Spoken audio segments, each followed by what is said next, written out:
Professor Arvind Kumar he's written modest contribution, but let me tell you the significant contributions made in teaching, research, and administrative responsibilities. He was the chairperson of Center of Canadian, US, and Latin American Studies at School of International Studies, JNU. He was the founding head and professor of Department of Geopolitics and International Relations at Manipal University for 13 years between 2007 and 2020. He established the Master of Science program at JNU with such great experience. You have joined us and you're going to speak to us on Trump 2.0 and what it entails for India.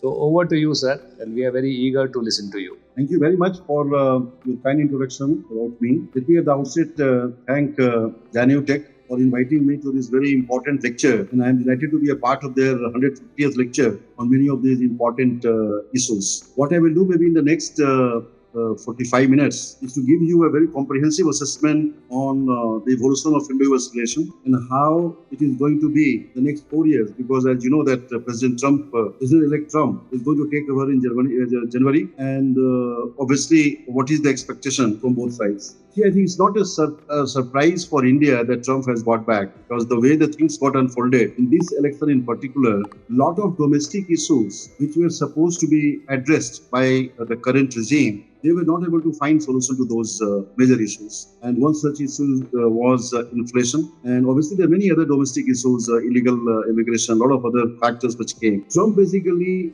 was not in the favor of going ahead with the continuing situation in the US. He always emphasized how basically the US can really find a respectable place in the world. And his slogan that make the US great again, that really worked. It's not that he has a very ready-made solution where he can really address the issues of inflation and the US economy will come on the right track. But obviously he highlighted many of the areas which really appealed the US citizens. In fact, I wrote just 3 days before the election that President Trump is going to get back and assume presidency, when the rest of the world was arguing that Kamala Harris is going to win. Because I had certain, issues to discuss, mainly with regard to the domestic constituents and how the people of the United States were certainly feeling the brunt of the current regime in almost all the spheres. But President Trump, obviously, getting back again in his second term, how he is going to be, what are the areas of larger concern, and how India-US relation is going to be shaped. Let me again reiterate to the fact that India-US relation is on a very strong footing. The foundation basically which has been made, especially in the last 24 years to be precise, I think is such where the US has understood India's requirement and vice versa. They now know that India has reached to a level where India can assume the responsibility and lead the global affairs. And in that context, in fact, India also has demonstrated its, through its diplomatic maneuvering, how it has really reached to a level where it can negotiate with the US from a position of strength. There were a lot of political issues. It's not that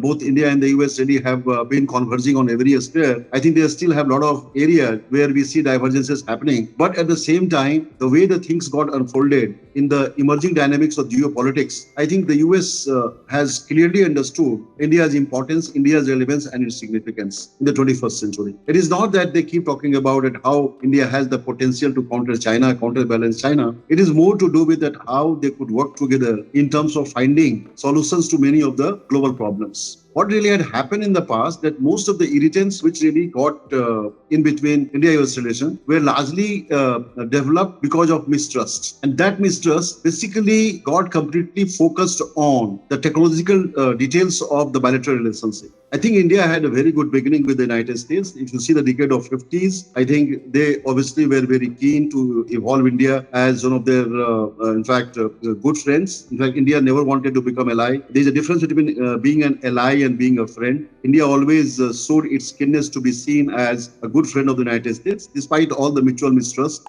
At the same time, the evolution of India-US, mainly with the in the technological domain, the relationship which got evolved certainly started with a good beginning, as one can recollect that how the US was able to support India's keenness to develop a nuclear reactor. I think most of the things which really happened in the decade of 50s in particular, the 60s in particular, where the US obviously helped India to build a nuclear reactor, that famous Tarapur nuclear power plant, which again was an effort of the United States administration, that how India should really be using the nuclear technology for the peaceful application or the civilian application. And that really gave a commitment on both sides that could really continue for a long period. The deterioration in the geopolitical environment that was not envisaged by India, especially in the decade of 50s, when, as one can see, that how the challenges start accruing mainly with China and obviously with Pakistan, and how that really yielded to certain effort which India had to make, and India had to go nuclear in 1974. What I mean to highlight here, that the challenges which really began in terms of having a strong footing in India-US technological collaboration, that really saw a break mainly because of the fact that the US never expected that India will go nuclear. Post 1974 scenario really witnessed a number of challenges which really were mainly posed by the US in terms of restraining India from fulfilling to its larger ambition in developing a very strong foundation in the technological sphere. The US by then had emerged a leader in technological development in every sphere, whether it was to do with the outer space or with the nuclear technology or with any other thing, whether it was land-based assets, air-based assets, or sea-based assets. I think the first 2 decades after the World War II were seen to be completely changing the overall strategic capabilities of the United States. In fact, I was doing a strategic mapping of the United States, and how the US really became a superpower. And in that strategic mapping of strategic development, really I came across their keenness to be seen as the leader of the world in almost all the domains of technology. India, to a larger extent, really was very limited in terms of understanding its requirement, and also seeing that how best it could really keep away from any types of competition which the US could really have, in fact, thrown to the rest of the world. And China, on the other hand, really went in a different direction. But India understood its requirement, India understood its limitations, and obviously went ahead in terms of collaborating with the US in a very limited manner. But that collaboration could not continue for a long period, in the sense that they came up with the technological sanctions, economic sanctions, and they wanted to see that how India could get completely vulnerable from all sides and could really cripple its ambitions in every strategic domain. And that perhaps was the beginning of the starting of the major irritant in India-US relation. So what I argue is that India-US relation completely,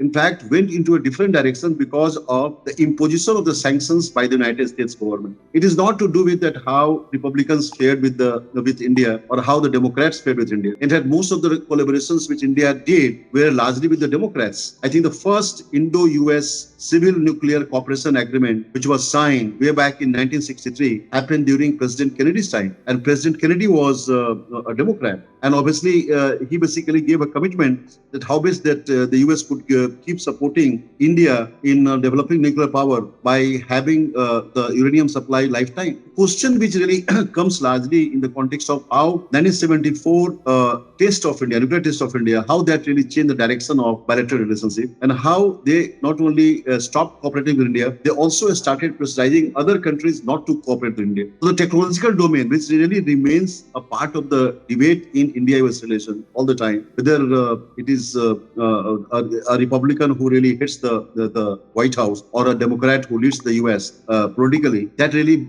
became a part of continuity. But the strong foundation which started becoming more visible happened only after India really went ahead and showed to the US that how India could be perceived as a responsible player. Despite India having all the major developments in the strategic domain, India never proliferated. And because India never proliferated, India was seen as a part of the solution to many of the global problems, in the sense that a nation like China kept proliferating both at the horizontal level and at the vertical level. India never proliferated. India basically also showed to the United States that how it could really evolve as a strategic player in many of the domains where they wanted India to get completely crippled. There is no denying the fact, to highlight the point, that since 1974 until India went nuclear in 1998 again, India developed 14 indigenous nuclear reactors. And those reactors which India developed were of a different variety. All these were pressurized heavy water reactors. The reactor which India had got from the US was boiling water reactor. When India really signed the agreement in 63, and a team of scientists came to India in 1964, and the first reactor became critical was in 1969. What I mean to say that the way the things really started continuing in terms of building a very strong linkage, and also see that how best they could really work together in many many of the domain that really found certain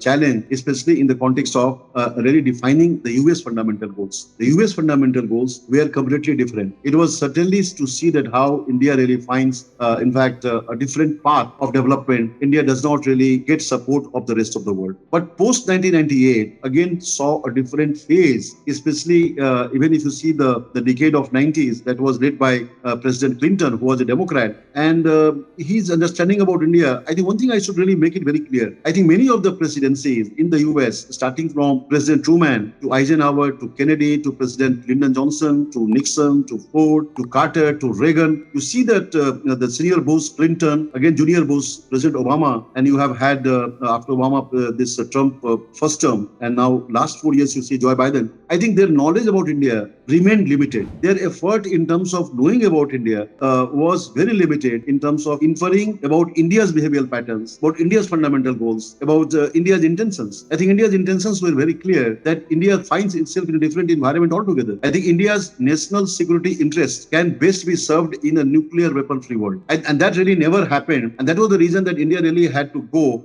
and really show and demonstrate its nuclear capability. The point of debate, which really is very significant here, that despite all the challenges, India really showed a path of self-reliance with a lot of challenges, a lot of problems. And on the other hand, country like China developed in a different direction, because if you see most of the strategic technologies which India came up with, in fact, India started the route of civilian application and then really moved towards military application. India never started many of these, in fact, technological development with military development or military application, because many of the countries, including the US, they started, whether it was a space program or the nuclear program, or for that matter, any of these, in fact, defense technology, they all had military content into that. India basically is perhaps the only country in the world where it showed its commitment in terms of evolving posturing, and that really was different because India chose a path of civilian application of strategic technology. And that is something which we need to really keep highlighting, and that's something which really will help us in terms of understanding India's intent. So India's intent was very clear, and that perhaps was told to the United States in a very simple terms after Pokhran II, that what really India did and why did India go nuclear and what is it that India really want. And that really was seen to be highly convincing for the rest of the world. I think India's diplomacy became so matured in terms of highlighting the rationale for India going nuclear again. That really perhaps brought the US on the table. I still remember the type of challenges which were thrown to India after Pokhran II. I was working with National Institute of Advanced Studies. Dr. Raja Ramana, the famous nuclear scientist, was the director, and we have had a lot of discussion that how best we could really change the US thinking. And we have started, in fact, a dialogue with a very highly influential team in the US. It's called Committee on Internal Security and Arms Control. In fact, we are celebrating 25th anniversary of that dialogue in Bangalore from day after. In fact, they have invited me also. What I mean to highlight that a lot of the issues which were coming on the way of India-US collaboration, that really became more clearer after the US really understood the emerging predicament of India, and that perhaps was seen to be a reason for the US in changing its perception. So all the misperceptions, in fact, when we teach IR, international relations, we teach perceptions and misperceptions in international relations, and that misperception which really existed for all these years, India did pay the price. India did pay the price in terms of time and money, but India became self-reliant, and that self-reliant posturing of India has made India more confident. If you ask me that why the rest of the world has been eyeing on India, why the US really has been eyeing on India, I will just say only one thing, that India's self-reliant posturing really had changed the overall discourse in terms of creating an environment by which it wants to build a win-win situation for all. India does not believe in a zero-sum game. India does not want to see that how it really cannot address to the larger problem of the globe. So whenever you see last 10 years in particular, where you see the first term of President Trump also, I think he basically had a different understanding of the world system. He was not knowing what is the meaning of ally. He has started disowning their own ally. As you know, the most of these countries, which really became part of the US security umbrella, I think they started targeting. In fact, President Trump started targeting that they should pay more. And one such country was South Korea, other was Japan, and the whole Western Hemisphere. They really became completely scared of President Trump's the first term, where where he basically withdrew from Trans-Pacific Partnership. He withdrew from the Paris Agreement. He did a lot of things which really were not seen in consonance with the US allies' interest. But the first term of the Trump administration, if you see, there was a continuity in the US approach towards India. I think the US could not really do much in terms of changing their policy towards India. One can ask that what is the tangible which is coming from the US? So what I mean to say here that the technological domain which remained a part of irritant, especially the study technology with a military intent, that really got completely breached, especially when the US was able to change its perception about India. That India is not a proliferator. India has shown its self-reliant posturing. India basically has come up with certain technology which are all indigenously built. When I talked about the pressurized heavy water reactor, certainly pressurized heavy water reactor is India's indigenous development. I think the rest of the world really has been focusing on developing pressurized water reactor or the boiling water reactor. India went and took a different route on pressurized heavy water reactor. So I think that one reason which really came as a part of understanding of the US, that really made the US to bring India on the table and discuss that how best they could work on many of these areas where there could be a win-win situation, and that could certainly be showing to the world that India and the US converge on many of these pertinent strategic areas. One other larger issue basically which I want to bring is India's emergence as a huge commercial market, and that perhaps is something which the US perceived in a very positive way, and that perhaps also brought the US towards India. And more importantly, the development which India witnessed, and any of the issues, whether it is to do with outer space or whether it is to do with nuclear technology or whether it is to do with defense technology, most of these developments which India did with military intent, that is all India's indigenously built systems. It is not that they have helped India in building the missile system, or it's not that they have helped India in building nuclear powered submarine. So they have understood India's potential in technological leadership, despite the fact that India really has been confronting a series of challenges from within that obviously delayed the whole process of achieving these many important relevant technologies. But ultimately, that really gave a signal to the US about India's emerging potential in the technological sphere. Right now, the debate basically, which is happening, that what could really happen in term 2.0 is to find tangibles. And here I want to again express certain things where how that could really be seen as a part of development in India-US relation. I think one continuity which we see is India-US counter-terrorism cooperation. Counter-terrorism cooperation, what really happens that both the nations really have agreed to share intelligence information, the need basis intelligence information, and through that sharing of intelligence information, I think both basically countries really have been benefiting, and that is obviously helping both the countries to really see that how they contain the aspirations of the terrorist groups.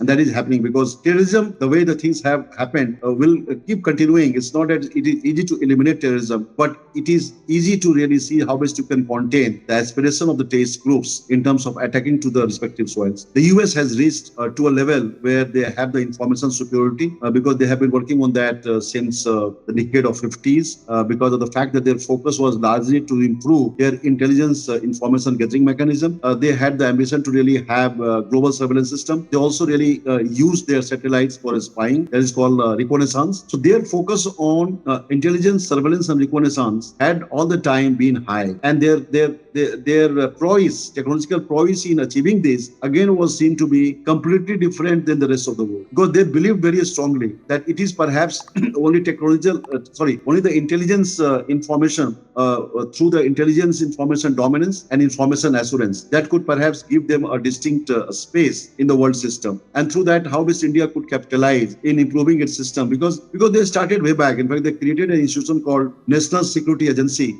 way back in 1953, and that perhaps was seen to be in fact gathering intelligence information with the help of technology. India did much later. India built NTRO, that is National Technical Research Organization, in 2004. I'm not here to say that NTRO and NSA are working together. I'm here to just highlight that how both the countries really have been moving ahead in terms of strengthening its ongoing counter-terrorism cooperation. So that is one thing. The second thing I think which really is largely expected in Trump 2.0, and the debate has begun both in the US and India, whether the US is going to help India in strengthening India's Make in India. And that is something which is very important, because as you know that Make in India has become very closer to the heart of India, in the sense that India believes strongly that unless Make in India is strengthened, India cannot be seen as a respectable player. What India strongly believes that if India has to become a respectable player, India has to be transitioning from a net importer country to a net exporter country. And unless that net exporter India can become only when there is a close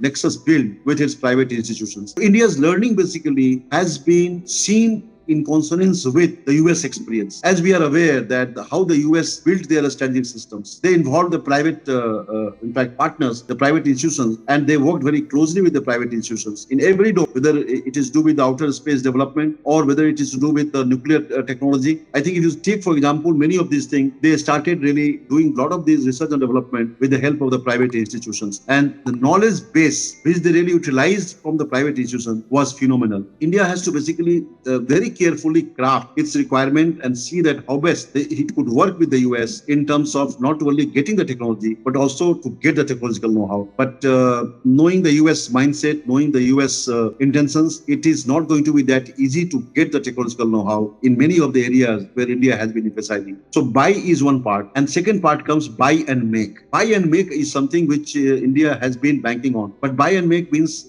again, how best they could come and invest in India. That, again, we have to see in terms of tangibles. So what we see right now, that intangibles remain intangibles. The culmination of intangibles to tangibles will take its own course. You have a very strong foundation. You have built a very robust strategic partnership. There's no denying the fact that India and the US really have improved remarkably through its constructive engagement in many of these core competencies. And most of these core competencies in the strategic domain, really the US has the upper hand. And how India is negotiating would very much depend upon the US willingness to share those things with India and help India become successful in terms of the second component, that is called buy and make. And third is make. So buy and make and make. Make, again, is something which India wants to demonstrate. And most of the thing which I talked about, that in the strategic domain, if you ask me the India's ballistic missile capability, obviously it is all indigenously developed. If you ask me about its military application of nuclear technology, no country will come and help India in building the nuclear warhead. India has been doing its own. The fast breeder reactor is one such case study where India has built everything all of its own. Likewise, if you ask about the sea-based asset, India has built all of its own. So again, if you see the air-based asset, India really has been banking on improving its combat aircrafts, that is called MMRCA, where India obviously would like to get sufficient help from the United States, especially the type of research and development which has gone in improving US air-based assets. I think that is something which we have to learn, and how best we can really, through that learning, become more confident in building our own infrastructure in that multi-medium role combat aircraft systems. The other thing which again becomes very critical, especially in terms of understanding Trump's mind, where he has already declared that all the illegal immigrants again will have to leave the United States. So there is certain degree of challenge to some of these Indian population there. There is going to be some restriction on H-1B visa, but at the same time, what I see happening, that there is not going to be much challenge for skilled workers. When he talks about illegal immigrants, it is very clear. Illegal immigrants, those who do not have paper. Many of our persons who have gone there, especially in the context of helping them develop their either software or hardware or anything you talk about, I think those persons certainly are all skilled. So he is not going to target a skilled worker because that mistake he will not do, because that will have a very negative consequence for the US economy. That certainly will be addressed in a very cautious manner. But I think India already has started debating about what will happen to their restrictions on H-1B visa and how best that could be addressed, especially when the eventuality arises. So that one part is a part of the worry for India. But certainly for a skilled worker, I don't see that should really be seen as a part of worry. I think what I believe strongly, that whatever the challenges we are facing at the political level with China, that has to be addressed in a different manner. I think India has to discuss with China, has to be brought on the table, and certainly not really be seen as a competitor in the area where we find that we are going to have a friction. The question is that India and China remain very important to see that how this 21st century becomes an Asian century. And the US and the countries in the Western Hemisphere, they would like to see that how India and China have a conflict. But once India and China will have a conflict, the center of gravity, which is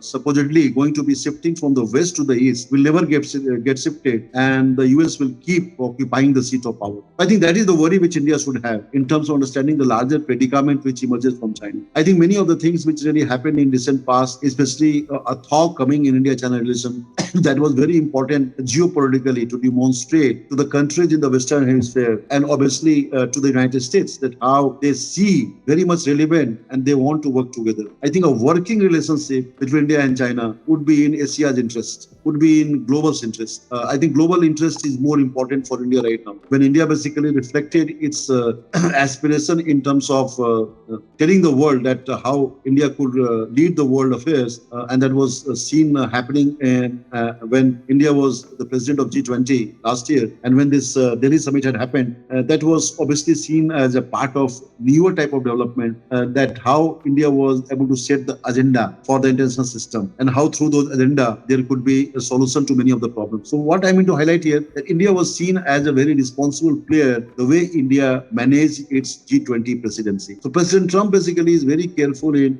terms of understanding this. He may have problem with their ally. India remains a friend. India is not an ally, and obviously President-elect will have better understanding about India, that how India and the US can work together. What I see, in fact, going to happen in the next 4 years is the differences in the bilateral approaches detrimental for the US economy. So I think why I'm saying US economy, because as you know that even if we see the US is on the decline, the US contribution to the volume of the GDP of the global economy still remains high. They have roughly 22 trillion economy right now, and their contribution to the overall GDP of the global economy remains phenomenal. India's contribution again is slowly and steadily increasing. India is much lower. As you know, India at just as 3.6 trillion and aspires to really be seen reaching to 5 trillion by 2030. And obviously by 2047, it would like to be seen as a developed country. So the Viksit Bharat slogan, which is very close to India's heart, that by 2047, India has to become a Viksit Bharat, and that perhaps can really be worked out when it evolves a very constructive equation with the United States in almost every sphere, but with a much greater focus on improving its Make in India, and see that how it realizes its larger potential in those domains where it could really benefit in terms of evolving a better relationship in Trump 2.0. India perhaps is one of the very few countries in the world where it has not seen much impact on the ongoing world economic meltdown. The world economic meltdown has impacted the economies of the countries in the Western Hemisphere, and they still have not recovered. Let me tell you, the fixed group of countries, that is Portugal, Italy, Ireland, Greece, and Spain, their economy still has not got back to the track. They really, I am sometimes surprised why Italy should be part of Group of Seven. Group of Seven, the so-called highly industrialized countries with a good volume of their GDP, and a country like United Kingdom, why this would become part of G7? Italy, United Kingdom, among the members of G7, I think Germany can be acceptable, France can be acceptable. There is only one country from the whole of Asia which is part of G7, is Japan. That is acceptable. And then you have Canada and the US. If you see all these countries' contribution in terms of the volume of the GDP of the global economy, how that is erratic, not consistent. And obviously the US, that is why US wants to be the agenda setter. I think most of the developments which India has done in recent past in coming out with certain mechanism which could really be seen as an alternate to the existing international financial institution such as the International Monetary Fund and the World Bank, these again are coming as the priority for India, where the US also will have to understand why the newer types of institutions are needed to not counter the existing international financial institutions, but also to see that how these are needed for the developing world. I think it's going to be a very interesting time for geopolitics. India has to find ways and a mechanism to see that how much it could improve its engagement with the United States. And Trump certainly will be continuing with his approach the way the things really have been built. And as I said, that is such a strong foundation in India-US relation that no president can afford to really derail that. Even if the president-elect Trump will have challenges with their allies, and obviously there are a lot of signaling coming from the countries in the Western Hemisphere because they're all not happy with the president-elect. I think he will learn from his past experience, and that perhaps could help the US in building a constructive engagement not only with their allies but also with a friend like India. Sir, in your entire speech, you totally avoided Pakistan as an entity itself, actually. For most of the commoners, right, what we felt that Pakistan, what it was, having some strength or whatever powers it had, it actually derived from the US direct or indirect support. So, what will be the future status? And when you are avoiding Pakistan, do you think that Pakistan has become totally ignorable? What I say? I want your opinion on it. Yeah, good question. See, Pakistan factor remains a very important factor in South Asia, and the US basically has come to the understanding that they could not leave Pakistan because you see the way Pakistan has been accepted by the US as an ally. Where if they would like to have the foothold in South Asia, Pakistan has to be under their ambit. As far as India is concerned, Pakistan remains a liability for the world. Pakistan remains the epicenter of terrorism, which the US also speaks India's language. Pakistan will keep working with a single-minded aim to destabilize India. So I think most of these aspects of the debate is about Pakistan that right now is slowing down because the rest of the world in general has now understood what is Pakistan's intentions. What is Pakistan's fundamental goal? What is Pakistan's behavioral patterns? And India at the global platform, in every platform, I think has been able to mobilize international public opinion in its favor. That one development I have seen happening, especially in the last 10 years, that any of these larger platform at the global scale, I think India basically has been able to put across. Earlier, what was happening, it was happening the other way around. Pakistan will raise the Kashmir issue, will try to mobilize other like-minded countries, and that will become a global news. Now it is happening the other way around. So I think US-Pakistan relation is not at the same momentum, but they would like to keep Pakistan on their side. The level of this aid, especially to Pakistan, both in the economic and the military side, I think has slowed down. The volume is not the same. So I think there are changes which are happening. And President Trump basically, President-elect Trump is very particular in terms of telling to their own allies that now the time has come. They should spend more on their security. India, the US will not take much responsibility. All this signaling President-elect has already done in his first term. I think it is going to be interesting time that how he is going to treat Pakistan.